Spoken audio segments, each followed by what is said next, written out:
전 세계가 코로나19 사태로 위기 상황을 맞고 있는 2020년.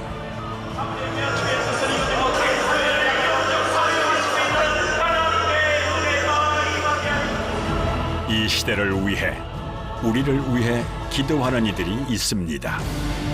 전 세계에 닥친 고난의 시기, 바로 지금 이 시간이 우리 한국 기독교가, 아니 우리 합동 측 장로교회가 그 빛을 발할 때입니다. 고난을 이길 힘은 오직 기도와 하나님의 말씀에서 나옵니다. 하나님 중심의, 성경 중심의 신앙을 세상이 아무리 변해도 끝까지 지키겠다는 훈련받은 주의 백성들이 이 시대와 다음 세대를 위한 세계 복음화의 거룩한 불꽃으로 타오르게 하셨습니다. 100년이 넘는 역사 속에서 꿋꿋이 살아남아 1만 2천여 개의 교회, 300만 명의 신도, 3,700명이 넘는 교역자와 2,500명의 해외 선교사를 배출한 대한예수교 장로회 합동교단.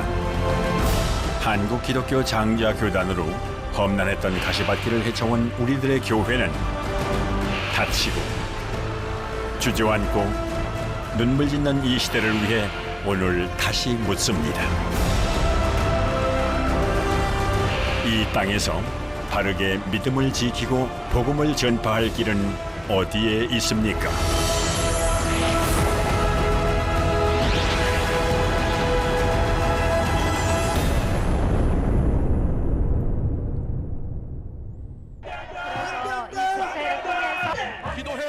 지난 2013년 세계교회협의회 WCC 부산총회를 앞두고 반대 시위가 벌어졌습니다. 우리의 유일한 구원자 되심을 결의한다. 왜 반대할까? WCC에 대한 반대 목소리는 1959년 시작되었습니다. 한국기독교 중심교단 예수교 장로회가 합동과 통합으로 분열되던 그때 도대체 무슨 일이 있었던 것일까요? 장로교는 왜 나뉘어져야만 했을까요? 그때 장로교는 이미 자유신앙 문제로 예장, 기장으로 분열을 경험한 뒤였습니다. 이쪽 부분에 우리 분열의 역사가 이쪽으로 정리가 되어져 있습니다. 합동하고 통합하고 나눠진 근본적인 그 핵심 문제는 뭐냐면, 통합에서는 WCC에 찬성하고 우리 합동에서는 WCC에 반대하고, 그렇죠. 그리고 통합에서는 WCC에 그 가입하자. 그러니까 우리는 절대 가입할 수 없다. 한국 장로교 분열의 이유는 미국 장로교단의 공식적인 역사 자료에서도 분명히 확인할 수 있습니다. WCC와 에큐메디컬 운동을 받아들일 것인가 아닌가 하는 그것이 바로 문제였습니다.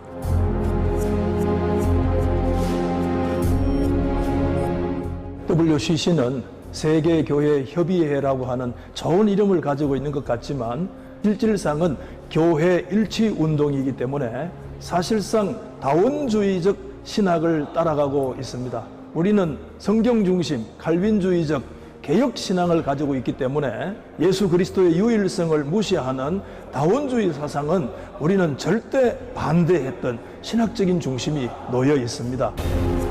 WCC 세계교회협의회는 다른 종교, 다른 사상가들도 연합하고 교류하며 하나가 되자는 에큐메디컬 운동을 전개하는 기독교 단체. 당시 WCC는 자유주의 신학과 종교 혼합주의를 용인하고 말이에요. 그때 공산주의도 지원하는 용광주의 노선을 취하고 있었기 때문에 우리 개혁보수 합동교단은 결단코 그것을 받아들일 수 없었고 또 그들과 하나가 될 수가 없었습니다. 장로교단의 분열 시발점은 1959년 가을 예정되어 있던 대한예수교 장로회 총회였습니다. 무슨 일이 있었던 것인지 총회 기록을 살펴보았습니다. 그날의 총회는 처음부터 순탄치 못했습니다.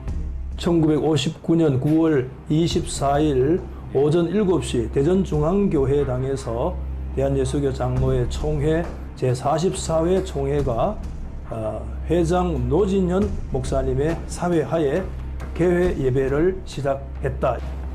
이날 총회는 결국 무산됐는데 문제는 그 뒤에 발생합니다. WCC 찬성파가 총회 의결 사항을 무시한 채 연동교회로 따로 몰려가 그들만의 총회를 열어 WCC 가입을 결정해버린 겁니다. 그들이 통합측이 되었고 총회법과 규정을 따라 남아있던 이들이 합동측이 되었습니다. 나누어지지 않아도 될 사항에서 나누어진 것이라고 생각합니다. 물론 그때 선교사들의 본국교회의 입장에 따라서 WCC 에큐메니칼 운동을 그들은 지지했지만 보수신앙을 지지하는 합동측에 온 모든 목사님들은 우리는 정말 이 신앙을 지키기 위해서는 모든 것을 잃어도 좋다, 이런 신앙으로서 매진한 것입니다. 예수교 장로교단의 분열이 결정되자 전 교회가 큰 혼란에 빠져들었습니다. 일제강점기 나라와 민족을 지키기 위해 분연이 일어섰던 교회, 한국전쟁의 순환 속에서도 믿음을 지켜왔던 교단이 위기에 봉착한 것입니다.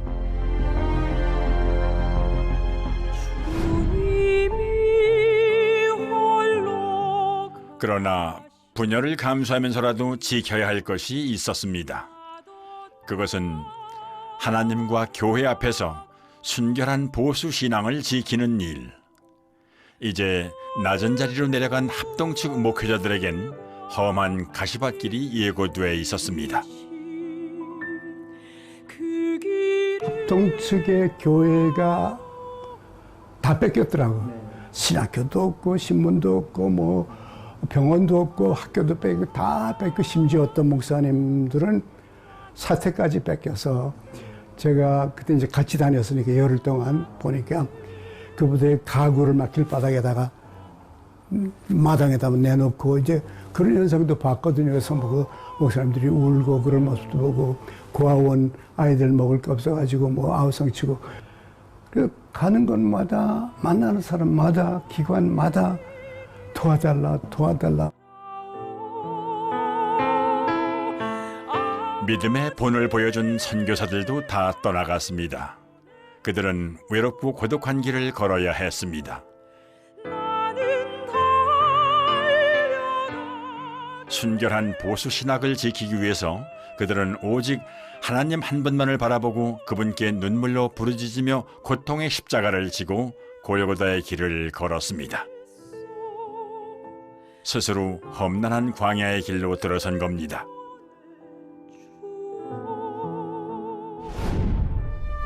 도대체 교단이 분열된 후 합동측 교단에는 무슨 일이 벌어졌던 것일까요? 가장 먼저 커다란 시련에 부딪힌 것은 신학교.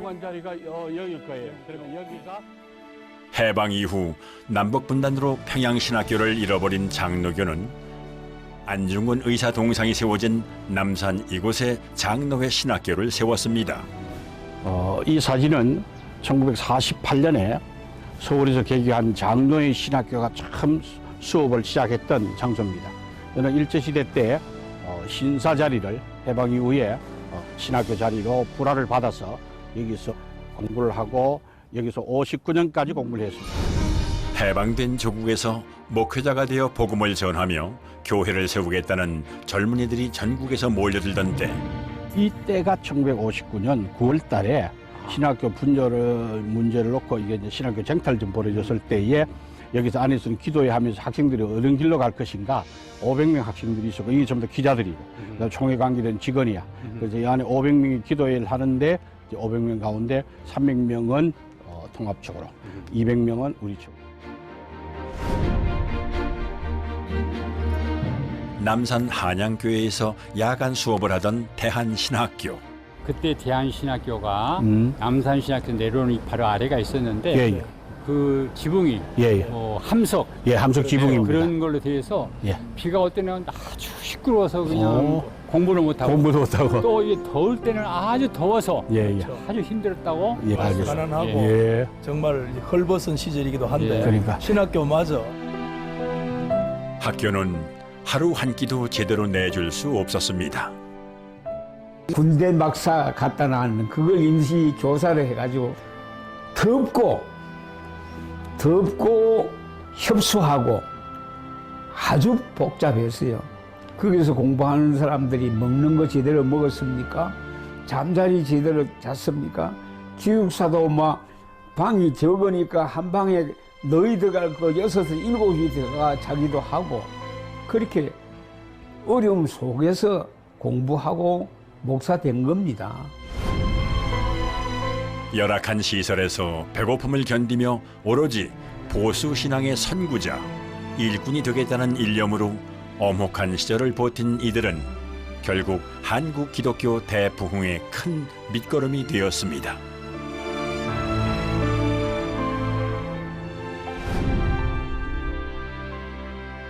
그런데 합동 측 교단의 신학교 문제는 갈수록 더욱 심각해져 갔습니다. 남산 아래선 오래 머물 수 없었습니다. 그래서 6개월 후 옮긴 곳이 용산 바로 이곳.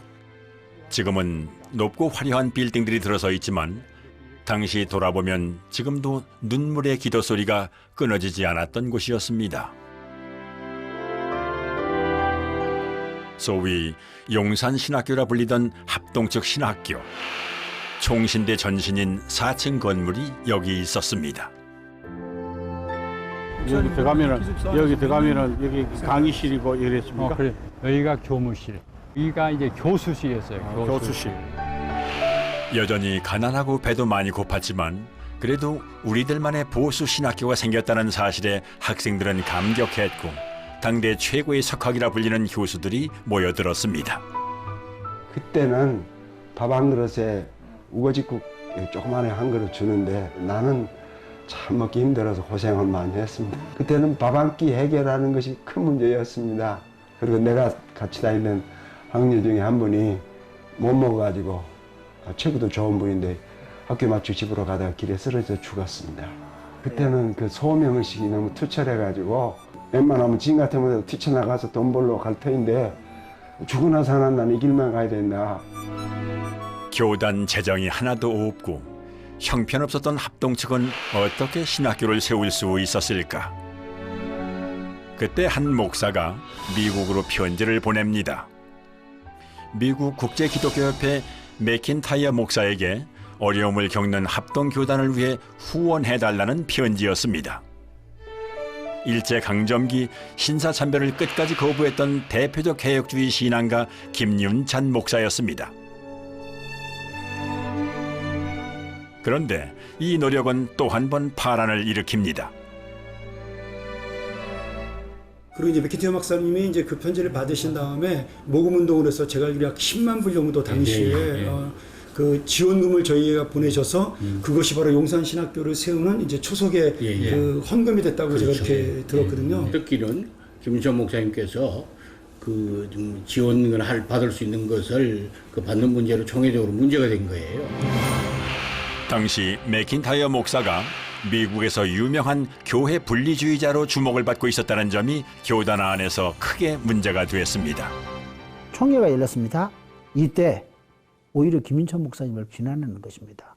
아니, 총회에서 허락하지도 않았는데 무슨 자격으로 맥킨타이어 목사님에게 그렇게 편지를 썼냐는 거예요. 총회에서 공격을 받는 것이죠. 이때 김인천 목사님이 했던 그 말씀을 나는 잊을 수가 없습니다. 총대 목사님 여러분, 총신을 위해서라면, 정말 우리 교단을 세우기 위해서라면 나는 2번 아니라 몇 번도 사과하겠습니다. 그리고 당시에 모인 그 총대 목사님들 앞에 머릿속에서 깊이 절하면서 사과하는 것입니다. 그렇게 하면서 총신을 세웠던 것입니다. 교단을 위해서, 신학교를 위해서 할 수 있는 건 무엇이든 해야 했습니다.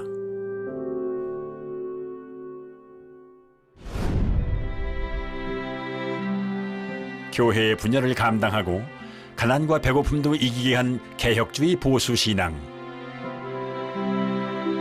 한국 기독교에서 그 신학적 토대를 구축한 이가 박형룡 박사입니다.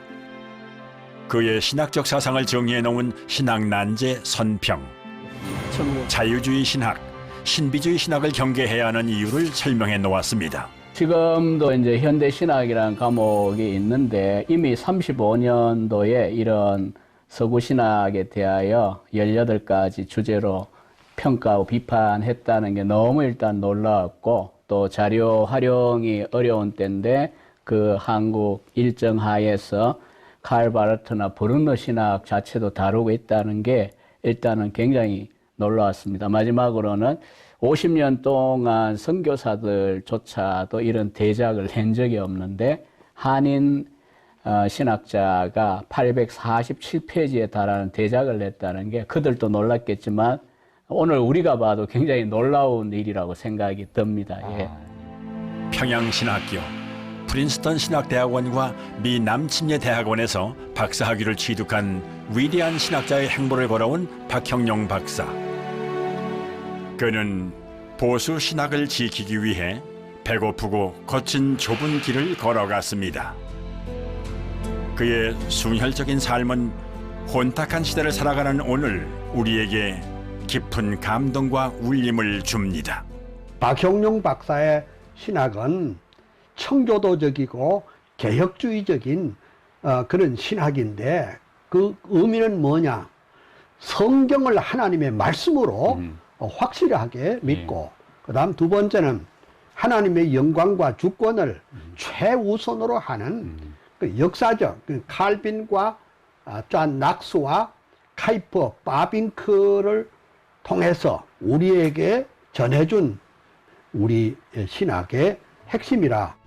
즉 예언 기록이 하나님을 제4인칭으로 말하여 시작하나 변전한 데는 표시 없이 제1인칭으로 과도하여 인적 제자는 숨어버리고 신적 제자가 직접 성론하니. 그가 교단에 든든히 서서 신학을 지키지 않았다면 그러면 오늘날 합동이 존재할 수 있겠는가? 총신대학교 신학대학원이 남아있을 수 있겠는가? 만약 박형룡 박사가 없었다고 하면 한국 신학 자체가 자유주의 신학, 그 이후에는 칼바르트 신학으로 물들었을 텐데 박형룡 박사님이 오셔서 역사적인 개혁 신학의 학문의 틀을 놓았다고 하는 것, 이건 교단을 떠나서 다 여러 가지 교단들이 보수화되는데 경력한 역할을 했다고 하는 것. 박형룡 박사님은 한마디로 보수의 대변자라고 할 수 있습니다. 하나님이 우리나라에 주신 가장 큰 선물과 축복 중에 하나입니다. 신학의 대립은 1938년 장로교 신사참배 결정 이후 평양신학교가 문을 닫으면서 예고된 일이었습니다. 해방 이후 장로교는 조선신학교를 개교했는데 김재준, 송창근 박사가 이곳에서 자유주의 신학을 가르치기 시작합니다. 그런데 이때 정규호 목사를 중심으로 51인의 신학생들이 51인 신앙동지회를 결성, 자유주의 신학을 배격하는 운동을 전개합니다. 학생들이 그 조선신학원에서 퇴학을 당한 한이 있더라도 교단의 신학적 입장을 지켜야 한다라고 하는 그 열망을 가지고 1947년 제33회 총회 때 이제 51인 신앙 동제가 총회에다가 진정서를 제출하죠. 잘못된 자유주의 신학을 가리킨 내용이 전 교단적으로 확산되어서 교단의 신학적 입장을 지켜야 한다라고 분명히 일어난 도화선이 되게 했던 그 사건이 바로 신앙 동지 사건입니다. 그리고 또 이 51인이 총회 진정하게 된 결정적인 분이 있는데 그 역할을 하신 분이 대구에 계셨던 박종삼 목사님이십니다. 그리고 또 가장 그 당시에 나이가 낮았던 분 가운데 우리 차종률 박사님의 아버지이신 차남진 목사님. 저는 아버지지만은 아버지의 그런 신학적인 입장을 제가 이해를 못했어요. 소위 말하면 꼴통 보수를 그렇게 왜 이렇게 지켜야 되는가? 세상도 변했으면 아버지도 바꿔줘야 되는데 왜 그런가 했는데 그분이 예수를 믿고 나서 그가 받았던 복음은 남장로의 선교사들로부터 정통적인 개혁주의 신앙 그걸 받았기 때문에 그는 그걸 복음을 전하기 위해서 다니다가 잡히셔가지고서 일제시대에 형무소도 서대문 형무소까지 가셨어요. 그렇기 때문에 그러한 것이 밑바탕이 돼서 50인의 동지회도 그냥 들어간 게 아니란 말이죠. 이 세상이 아무리 바꿔줘도 이 신앙만큼은 지켜야 된다.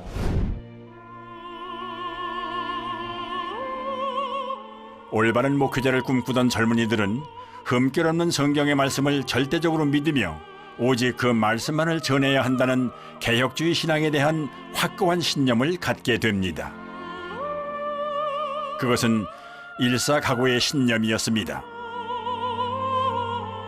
결국 50일인 신앙동지회 회원들은 밀려드는 자유주의 신학을 과감하게 거부하며 일어나 외치기 시작했습니다. 학교에서 쫓겨날 것을 두려워하지 않았습니다. 이 운동은 오직 성경만이 하나님의 영으로 만들어졌다는 믿음의 순결성과 개혁주의 보수신앙을 지키는 일이었기 때문입니다. 50일인 신앙동지회는 결국 조선신학교를 나와 남산신학교, 용산신학교를 거치며 한국 기독교를 이끄는 지도자들이 되었습니다. 이때 이들을 이끌었던 정규호 목사, 한국 기독교는 그 이름을 기억합니다. 그때 아주 주도적인 분이 우리가 잘 아는 대로 정규호 목사님이셨는데, 그 정규호 목사님이 신학교에 가기 전에 박형룡 박사의 그 신학난제 선평, 그것을 다 애고다시피 하고 신학교에 들어갔기 때문에 김재준 교수, 송창근 박사의 그 신학이 무엇이 잘못됐는지를 지적할 수 있었습니다. 신학생 시절부터 박형룡 박사를 지켜봐온 정규호 목사는 그의 개혁주의 신앙에 대한 뜻과 의지를 목회 현장에서 실현시킨 지도자입니다.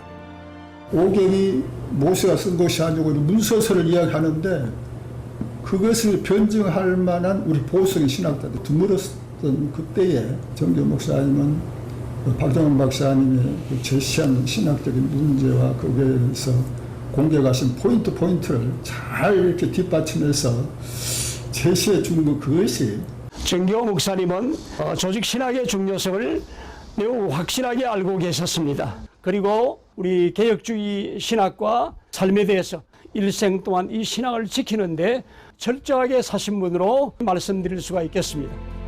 그는 성경을 재해석하거나 새롭게 정의하려는 자유주의 현대 신학의 움직임을 정면으로 비판하고 소위 정통 보수 신학을 바로 세우는 데 일생을 바쳤습니다. 기도와 예배, 주일 성수, 11조에 이르기까지 성경 말씀 그대로 따르고자 노력했습니다.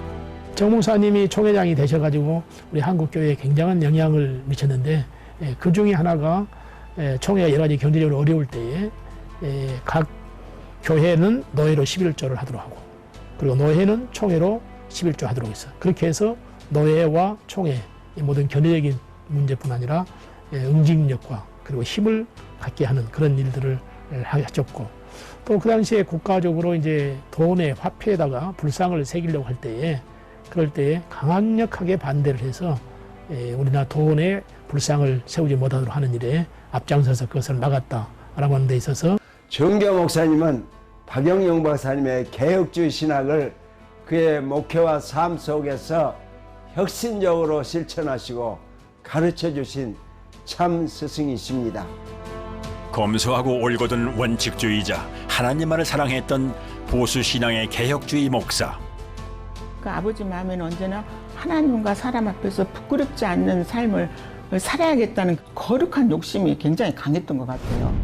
편안한 길을 버리고 좁고 험한 길을 택한 사람들, 이제 보수신앙을 지키기 위하여 합동교단을 위한 눈물 어린 그들의 헌신이 전국에서 시작됩니다.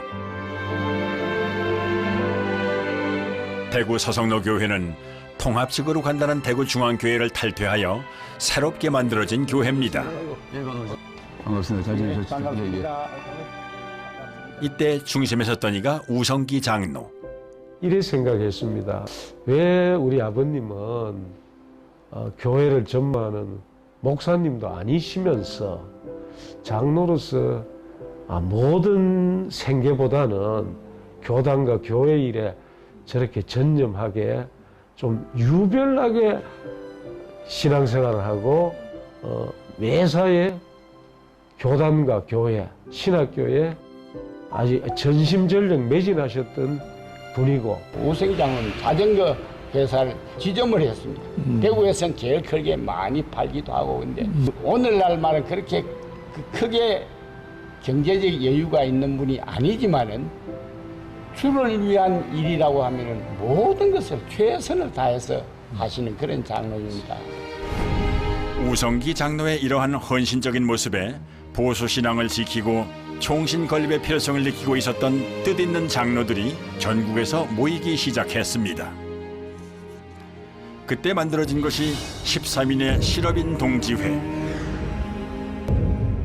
그들은 총회와 총신 발전을 위하여 누구보다 앞장서서 눈물로 기도했으며 최선을 다하여 헌신의 씨를 뿌렸습니다. 그들이 뿌린 눈물의 꽃씨는 전국 교회에 큰 충격을 주었고 모든 교회들이 교단과 총신에 관심을 갖는 계기가 되었습니다. 모금운동의 큰 불씨를 일으키게 된 것입니다. 그때 13인의 실업 동조회에 참여하여 총신신학교 건립을 위해 기도하고 헌신했던 또 한 사람, 바로 백남조 장로입니다.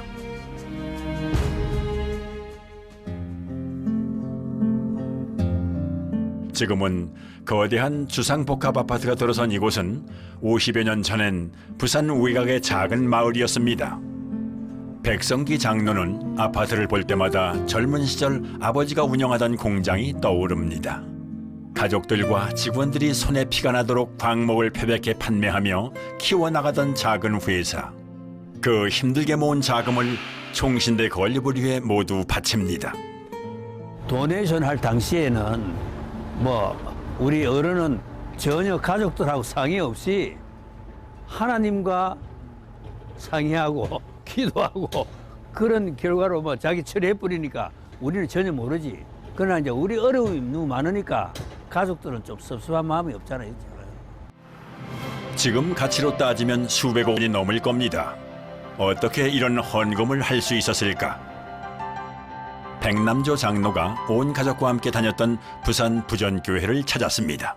부흥회를 하는데 몸이 아팠던 수년 동안 병을 앓았던 백남조 집사님이 큰 은혜를 받고 집을 바치게 됩니다. 몸이 아픈 백남조 집사가 바칠 정도면 우리도 해야 되지 않겠는가.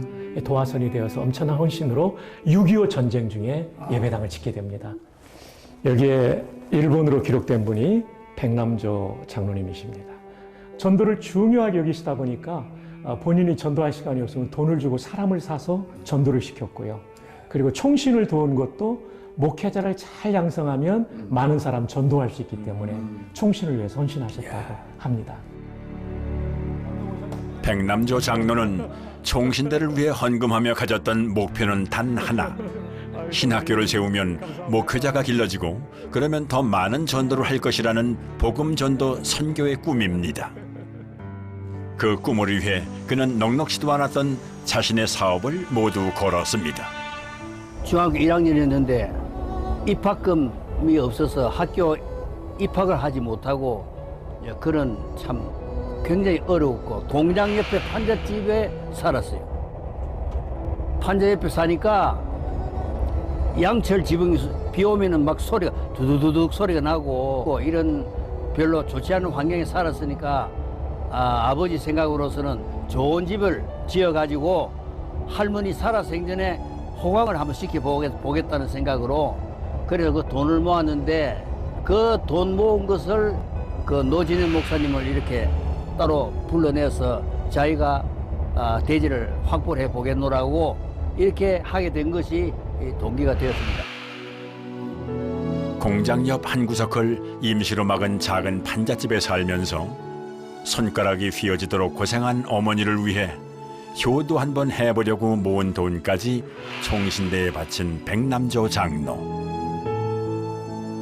부도가 나고 감옥까지 갔음에도 불구하고 누구를 원망하거나 또 교단에 대해서 원망하거나 전혀 그런 건 없이 돌아가시기 전까지 하는 말씀이 내가 왜 이래 복이 많노? 그런 말씀을 여러 번 하시면서 계속해서 학교를 도왔어요. 학교를 도와서 이 다 모든 것이 이렇게 늘 생각할 때마다 참 감사의 눈물이 흐릅니다.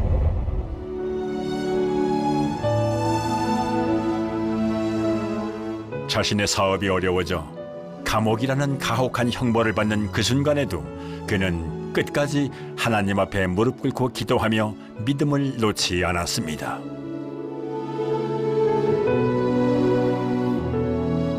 아버지가 보여준 그 헌신적인 믿음과 사랑은 오늘 백성기 장로의 가슴을 더 깊이 울리고 있습니다.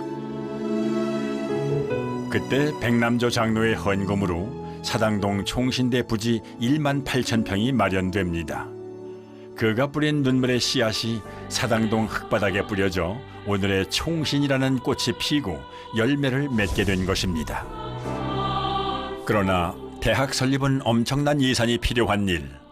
땅을 갖고도 공사에 들어가지 못하고 서로 눈치만 보며 갈팡질팡하고 있던 때 명신홍 목사의 순교적 헌신적 행보는 또 하나의 다른 불씨가 되어 기어이 총신대학을 세우는 기적을 이루고 맙니다. 그것은 1960년 한 잡지에 글을 기고하면서 시작됩니다. 교단 문제와 총신대 건립을 주장하는 글이었습니다. 신학진함의 명박사님의 글을 보면서 굉장히 놀랐습니다. 이분이 우리 교단의 대표적인 교수님이신데 이런 글을 실으신 것에 대해서. 그런데 더 놀란 것은 그분이 몸이 많이 안 좋다는 것 때문에 사실 충격이었습니다. 신학교 교수이자 대구 서문교회를 이끌던 명신홍 목사. 그런데 그때 그는 대장암 환자였습니다. 처음에 그때 당시 제가 수도육군병원 외과 과장 했습니다. 명 목사님이 대변 보시기가 불편하다고 하셔서 제가 진찰을 했더니 손으로 홍문을 이렇게 만져봤더니 큰 덩어리가 만져졌어요. 제2차 수술을 했습니다. 그래서 2차 수술할 때는 항문을 완전히 드러내고 장, 대장, 끄트머리를 이 배로 냈어요. 소위 말하는 인공 항문입니다. 인공 항문이 있는 환자들은 큰 가방을 꼭 하나 가지고 다닙니다. 그 모금 오기 위해서 이제 그 몸을 가지고 미국 갔습니다. 장모님도 굉장히 반대하시고 가족이 다 반대했는데 저도 반대했습니다. 그 몸 가지고 어디로 가겠습니까? 자기 몸 다스리기도 힘든데 그걸 가지고 미국 전국을 다닌다는 게 말이 안 되거든요. 너무 무리한 것을 뻔히 아는데도 그래도 목사님 다니고 갔습니다. 시카고 같은 경우는 엄청나게 추운데 그 몸을 이끌고 그걸 다 감수해 가면서 모금을 하셨으니까. 그 모금한다는 게 어렵지 않습니까? 예, 돈 모은다는 게 사실 참으로 눈물이 납니다.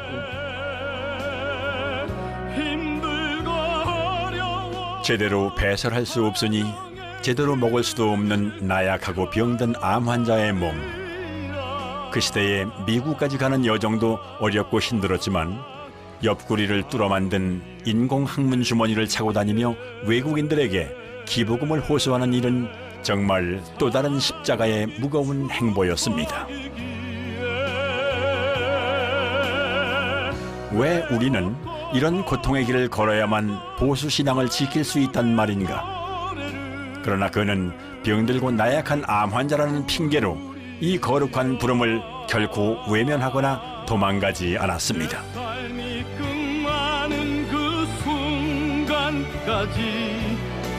내 마지막 호흡이 그치는 그 순간. 명신홍 목사에 관한 자료를 모아온 김남식 박사는 당시 상황을 알 수 있는 귀한 자료를 보여줍니다. 요게 명신홍 목사님 설교 목록, 이게 미국 가서 설교한 설교 목록이고, 이게 이제 사람을 만나고 누구를 만나고 했던 이야기들. 그가 미국으로 건너간 것이 1964년. 1년 7개월 동안 미국 전역을 돌아다니며 강연과 모금 활동을 벌여나갔습니다. 백남조 장로님이 이제 땅을 기증하고 할 때 학교 건축할 돈이 없잖아요. 그래서 미국 크리스찬 리폼드 처치, CRC라 그럽니다. 개혁파 교회. 왜 간고 하면 명신홍 박사님이 그 교단이 만든 칼빈 신학교, 졸업생이요. 체류비를 절약하기 위해 호텔 예약들을 모두 취소하고 모교인 칼빈대학교 학생 기숙사를 빌려 들어가 직접 국수를 끓여 먹고 미저녁을 찾아다니며 기부 활동을 이어갑니다. CRC에 가서 자기 동창들 친구들 통해서 우리 총신 건축 기금을 모은 겁니다. 3만 달러. 그 당시에 3만 달러, 요새는 별것 아니지만 그때는 엄청났습니다. 심지어 한인교회와 교인들 그리고 미국인들까지 적게는 5달러에서 30달러, 100달러까지 명순홍 박사는 일일이 기부자들의 헌금을 모두 기록으로 남겨 총신대를 위한 그 정성을 기억했습니다. 명 박사님의 총신 사랑과 수고가 얼마나 대단하셨는지 심지어 한국으로 돌아오실 때도 그 연약한 몸을 이끌고 돈을 아끼시겠다고 비행기도 안 타시고 일부러 미군 수송선을 타고 귀국하셨습니다. 이런 명신홍 박사님의 눈물 나는 헌신이 한국교회에 알려지니까 우리 교단의 교회들이 큰 충격을 받고 적극적으로 마음을 모으기 시작했지요. 항공료를 절약하기 위해 빌려 탄 미군 수송선. 한 달 반이라는 긴 여정 때문에 병세가 악화돼 응급수술을 받기도 했습니다.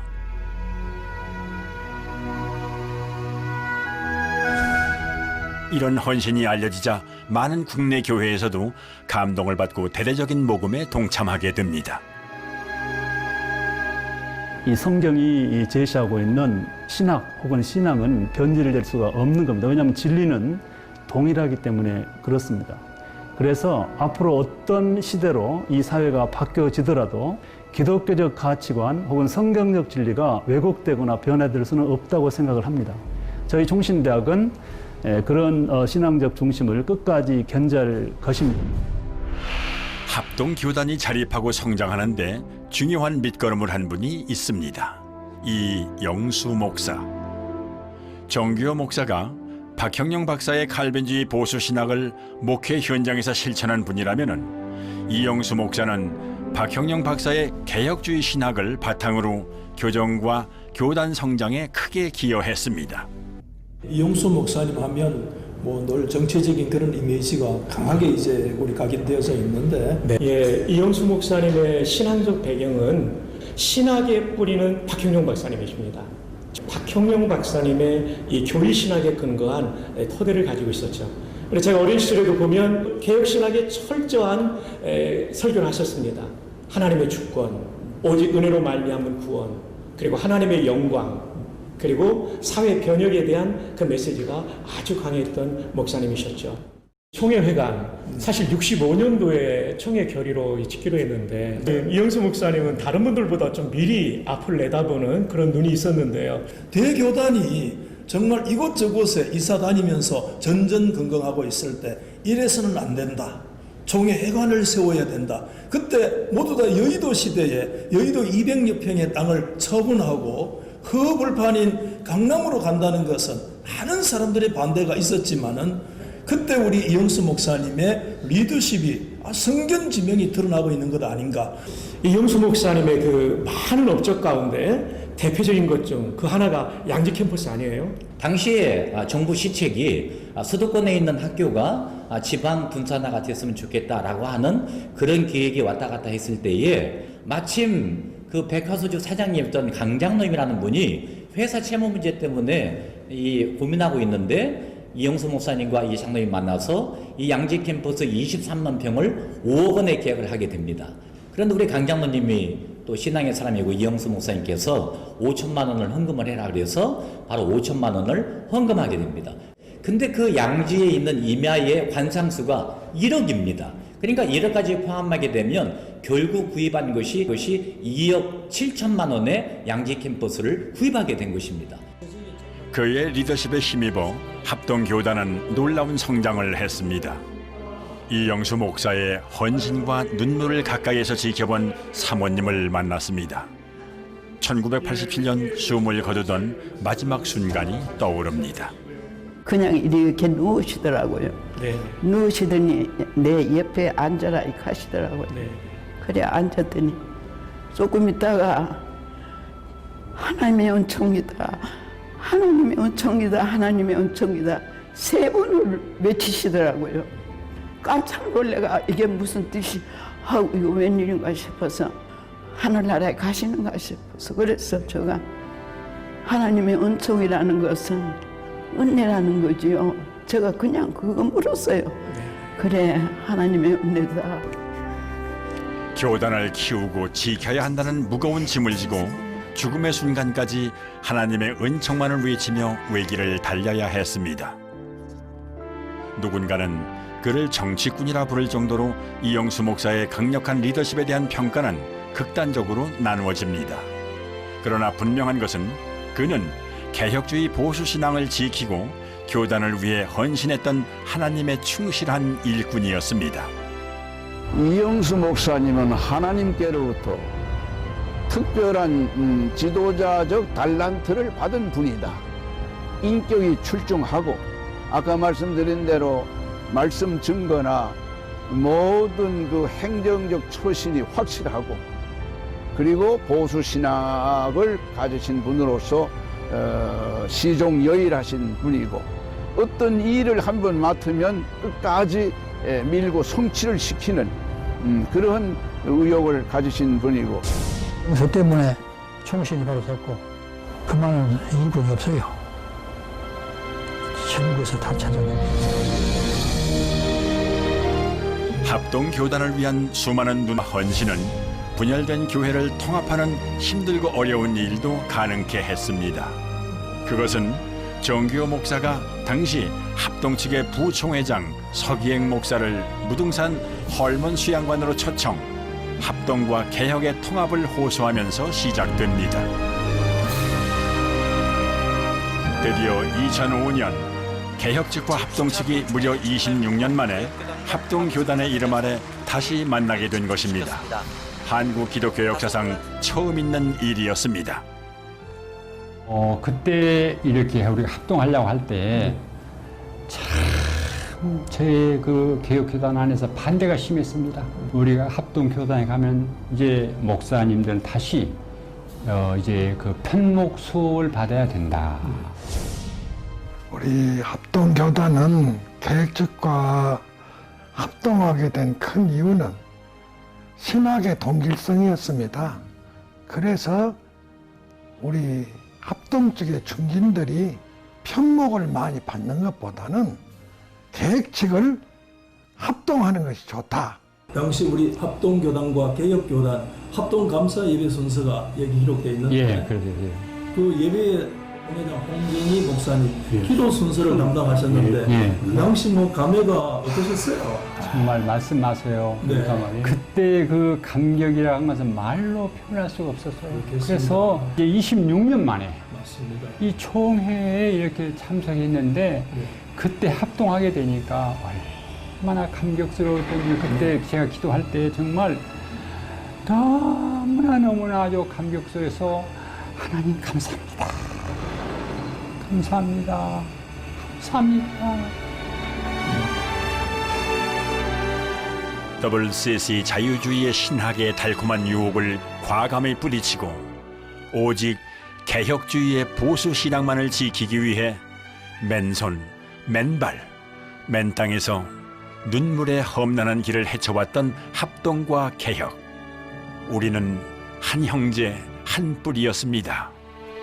이제 지난 26년 동안 헤어져 대립했던 가슴 아픈 고통의 시간들은 주님 앞에 다 내려놓았습니다.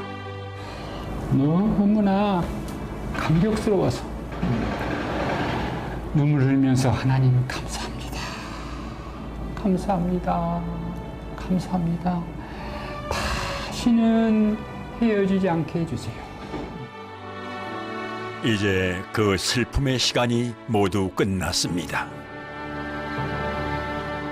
참석했던 모든 총대들은 모두 다 소리 없이 뜨거운 감격의 눈물을 흘렸습니다. 기쁨과 감사의 눈물을 흘렸습니다. 그것은 어렵고 힘든 일이었지만 꼭 해야만 했던 일이었습니다. 이 길만이 하나님의 축복을 경험하고 선포하는 세움의 길이었습니다.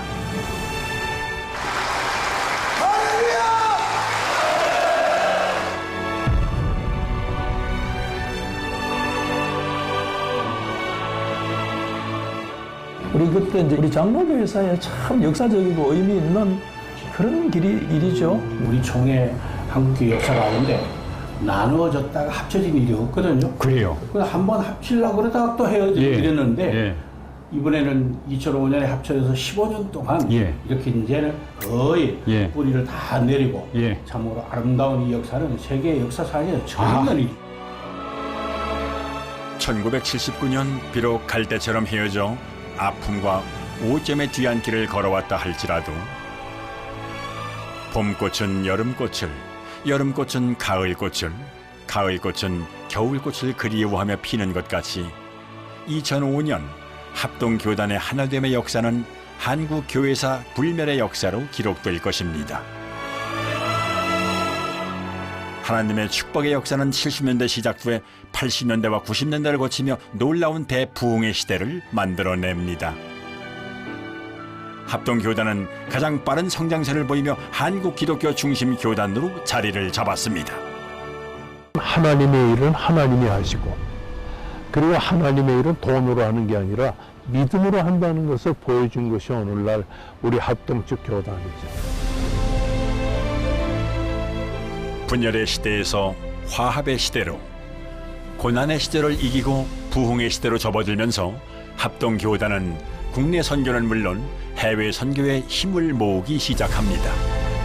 1907년 9월 17일 동로회 조직 후에 선교하지 않는다면 진정한 장로교회가 아니다라는 결의를 채택하고 모든 장로교회는 선교회이고 모든 장로교회 교인들은 그 선교회 평생 회원임을 고취시키면서 출발했습니다.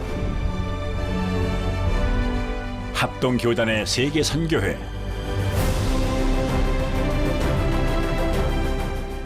교단 차원에서 세계 선교를 지원하고 선교사 파송을 이끌자 각 교회들이 일어섰습니다. 세계가 주목하고 있습니다. 더욱이 젊은 세대의 참여와 관심이 크게 더해졌습니다. 세계 선교의 활동은 다음 세대에게 복음 전파의 사명을 이어주는 중요한 다리가 되고 있습니다. 우리 합동교단의 해외 선교는 하나님의 은혜 가운데 날로 발전하여 다른 교단에 비해서 5배 내지 7배 정도의 많은 선교사들을 파송했습니다. 지금 현재 우리 GMS는 102개 나라에 2,579명의 선교사들을 파송해 순수한 개혁주의 복음을 전 세계에 전하는 데 최선을 다하고 있습니다. 모이고 기도하고 복음을 전파합니다. 전 세계 곳곳 어디에라도 주저하지 않습니다. 한국 기독교를 일으켜 세웠던 110여 년 전 평양 대부흥운동처럼 다시 한번 말씀과 교회를 세우기 위해 오늘도 묵묵히 내일을 향해 걸어갑니다. 할렐루야! 우리 한국 기독교 136년 역사 가운데 하나님께서 우리 합동교단을 세계 최대 장자교단으로 성장시켜 주셨습니다. 이제 우리 맏형으로서 모든 다른 교단들을 잘 아울러가면서 강력한 리더십을 가지고 우리 대한민국을 영성 대강대국을 만들도록 최선을 다하겠습니다. 힘들고 어려웠던 시대를 이겨온 대한예수교 장로회 합동교단. 선배들이 피와 땀으로 일궈온 한국 기독교 역사를 당당하게 이끌어가기 위해 연대와 화합 그리고 올바른 신앙 정립에 나서고 있습니다. 총신대 양지 캠퍼스 안에는 자그마한 한옥 한 채가 서 있습니다. 이것은 1883년 황해도 장현군에 세워졌던 소래교회를 재현해 놓은 것입니다. 이 소래교회는 우리 황해노회가 1984년도 126회 정기노회 때 황해도에서 내려오신 목사님들, 장로님들이 주축이 되어져서 우리가 이 귀한 이 역사적인 교회를 소홀히 할 수 있겠느냐, 우리 복원하자. 그래서 84년도에 126회에 결의를 하고 1988년도 88 올림픽 때에 이것을 기공해서 그저 한 2년 동안 애써서 우리가 이렇게 복원했습니다. 바로 이 소래교회는 우리 한국교회 기독교 역사상 최초의 교회요 자랑스러운 역사입니다. 그러므로 이 소래교회로부터 우리 한국교회의 중요한 전통 하나가 만들어졌습니다. 그 어떤 어려움이 닥쳐도 스스로 해결해가는 자립운동의 전통이라고 할 수 있습니다.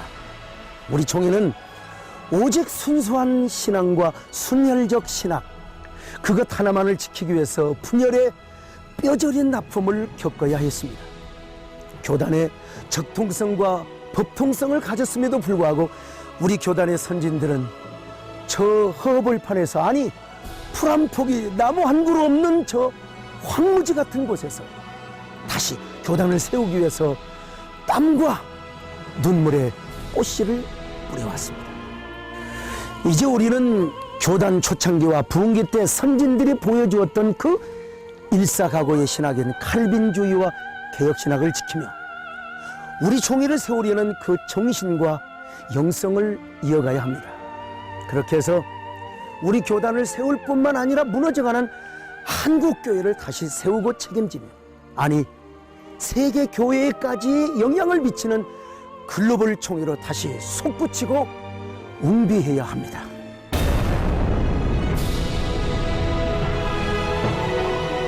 한국 기독교 2세기, 전 세계에 닥친 위기의 시대. 우리들의 교회는 합동의 이름 아래 더 굳건할 것입니다.